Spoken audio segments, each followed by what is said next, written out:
কথায় এক কাজে আরেক। কোনোদিন রাজনীতি করবেন না বলা তামিম ইকবাল এখন বিএনপি নেতাদের নিয়ে সংবাদ সম্মেলন করছেন। একসময় উপদেষ্টা আসিফ মাহমুদের সাথে ভালো বোঝাপড়া থাকলেও এখন তামিমকে দেখা যাচ্ছে বিএনপি নেতা ইশরাক হোসেনের সাথে। ইশরাক হোসেন ও আসিফ মাহমুদের সম্পর্কটা এমনিতেই দা কুমড়ার মতো। তামিম ইকবালের অভিযোগ, সামনের বিসিবি নির্বাচনে ক্রীড়া উপদেষ্টা ও সরকারের একটি অংশ সরাসরি প্রভাব খাটাচ্ছে। এদিকে তার পাশে বসেই ইশরাক হোসেন বলেছেন, সরকার এমন বাড়াবাড়ি করতে থাকলে প্রয়োজনে বিসিবি ঘেরাও দেওয়া হবে। ইশরাক হোসেনের আরেকটা পরিচয় আছে, তিনি ব্রাদার্স ইউনিয়নের কাউন্সিলর ও বিসিবি নির্বাচনে সম্ভাব্য পরিচালক পদপ্রার্থী। তামিম ইকবালের প্রতি সমর্থন জানিয়ে ইশরাক ক্রীড়া উপদেষ্টা ও সরকারের বিভিন্ন বিষয়ের সমালোচনা করেছেন। অন্যদিকে তামিম ইকবাল সমালোচনা করেছেন বর্তমান বিসিবি সভাপতি আমিনুল ইসলাম বুলবুলের। তিনি নাকি নির্বাচন বোঝেন না, তাহলে এমন চিঠি কিভাবে দিলেন? এই নোংরামিটা করা উচিত নয়। বুলবুলকে উদ্দেশ্য করে তামিম এমন মন্তব্য করেছেন। মূলত জেলা ও বিভাগীয় ক্রীড়া সংস্থার কাউন্সিলর মনোনয়নে সরকারি হস্তক্ষেপের অভিযোগে দায় দেওয়া হচ্ছে আমিনুলকে। তবে উপদেষ্টা আসিফ মাহমুদের সমর্থন আছে তার প্রতি।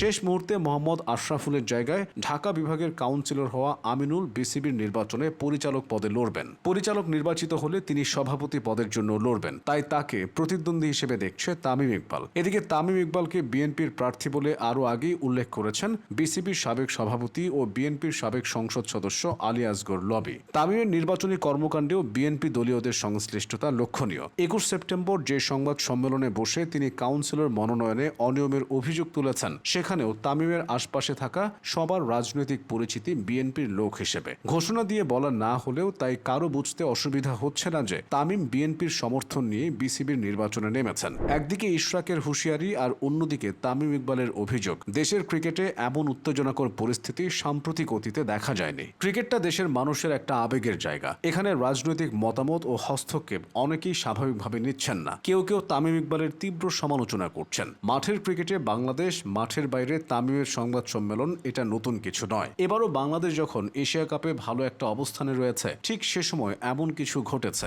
2023 সালে হুট করে অবসরের ঘোষণা দেওয়ার পর থেকে বহুবার তিনি সংবাদ সম্মেলনে কথা বলেছেন। শেখ হাসিনার সাথে গণভবনে তার সাক্ষাৎ করার সে বিষয়টা এখনও আলোচিত ক্রিকেট আঙ্গনে। হাসিনার অনুরোধেই তামিম অবসর ভেঙে ক্রিকেটে ফিরেছিলেন। তবে জাতীয় দলে তার পথ চলাটা আর দীর্ঘ হয়নি। উল্টো ক্ষমতার পালাবদলের পর রাজনৈতিক অঙ্গনে তার পদচারণা বেড়েছে। প্রথমে ক্রীড়া উপদেষ্টা আসিফ মাহমুদ সজীব ভুঁইয়ার সাথে তাকে বিসিবিতে দেখা গিয়েছিল। দুজনে একসাথে ঘুরে দেখেছিলেন মিরপুরের শেরে বাংলা জাতীয় ক্রিকেট স্টেডিয়াম। এরপর জন্মভূমি চট্টগ্রামে বিএনপির তারুণ্যের সমাবেশে যোগ দিয়ে বক্তব্য দিয়েছিলেন তামিম। এসব বিষয় থেকে গুঞ্জন তৈরি হয়েছিল তামিম ক্রিকেট বোর্ডে আসতে যাচ্ছেন। পরে সে গুঞ্জনটা সত্য হয়। তামিম নিজেই বোর্ড সভাপতি হওয়ার ইচ্ছা প্রকাশ করেন। তবে এর আগে কিছু বিষয়ে তার প্রভাব খাটানো নিয়ে সমালোচনা সৃষ্টি হয়। বোর্ডে যাওয়ার আগে বিভিন্ন ইস্যুতে তামিম নীতি নির্ধারকদের মতো ভূমিকা পালন করেছেন। 2025 সালের এপ্রিলে ঢাকা প্রিমিয়ার লিগের ম্যাচে আম্পায়ার সৈকতের সাথে বাকবিতণ্ডায় জড়িয়ে শাস্তির মুখে পড়েছিলেন তৌহিদ হৃদয়। হৃদয়ের উপর নিষেধাজ্ঞার প্রেক্ষিতে তৎকালীন বোর্ড প্রেসিডেন্ট ফারুক আহমেদের সাথে বৈঠক করেছিলেন তামিম। পাশাপাশি সাংবাদিকদের সামনে সে নিষেধাজ্ঞার সমালোচনাও করেছিলেন তিনি। এছাড়া ডিপিএল এ ফিক্সিং ইস্যুতে দুইজন ক্রিকেটারকে